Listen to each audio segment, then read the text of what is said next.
আজ বাসায় গ্যাস না থাকে আমরা আজকে সবাই মিলে কারেন্টের চুলো চড়ুইপাতি খেলার জন্য চায়নার বিখ্যাত কোরিয়ান পাথরের আলুর দম রান্না করব। কোরিয়ান এই নরক বিখ্যাত পাথরগুলো কাটিং করার জন্য আমি দাউনবাড়ি থেকে একজন কাটিং মেশিন হায়ার করে নিয়ে এসেছি আমার সাথে সাহায্য করার জন্য। এরপর আমি নরক বিখ্যাত পাথরগুলো কাটিং করার পর এগুলো ময়লা পানি দিয়ে ধুয়ে ময়লা পানি দিয়ে ধুতে এক সময় এগুলো আরও বেশি ময়লা করে নিব। এরপর আমি এগুলোকে জাহান্নামের আগুনে সিদ্ধ বসিয়ে দিব। এবার আমরা গায়ের জোর বাড়ানোর জন্য ইন্দোনেশিয়ান পপকর্ন এবং রাশিয়া থেকে আনত মুরগির ডিম সিদ্ধ করে ছিলে সুন্দর করে পরিষ্কার করে আমরা এগুলো খেয়ে নিব। এবার সেই নরক বিখ্যাত পাথরগুলো চুলায় শক্ত হওয়ার পর আমরা সেগুলোকে নামিয়ে নিব। এবার আমি বড় একটি ড্রাম নিয়ে খানিকটা লাল পানি ঢেলে দেবো। লাল পানি দেওয়ার পর আমি কিছুটা বাঁশকুচি দিয়ে নিয়েছি। বাঁশকুচি দেওয়ার পর গাছের পাতা ছাল বাঁকড়া যা আছে সব আমি এখানে দিয়ে দিব। এরপর আমি এগুলোকে নেড়েচেড়ে জাপান থেকে আগত মাটি ব্লেন্ডার করে এখানে দিয়ে দিব। এই মাটিটা খুবই সুস্বাদু, এটা খাবারের স্বাদ আরও বেড়ে যায়। এরপর আমি সিসিলি থেকে নিয়ে আসা লবণ দিয়ে দিব।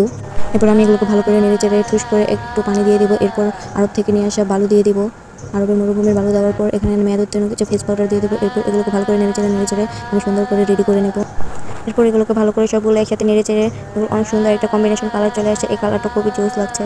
এবারে দিয়ে টুবার মশলাগুলোর মধ্যে আমি নরক বিখ্যাত পাথরগুলো সিদ্ধ করা পাথরগুলো দিয়ে দেবো। এরপর নেড়েচেড়ে খুব এগুলোকে ডিস্কো ডান্স করে এগুলোকে সব একত্রে মিশিয়ে নেব।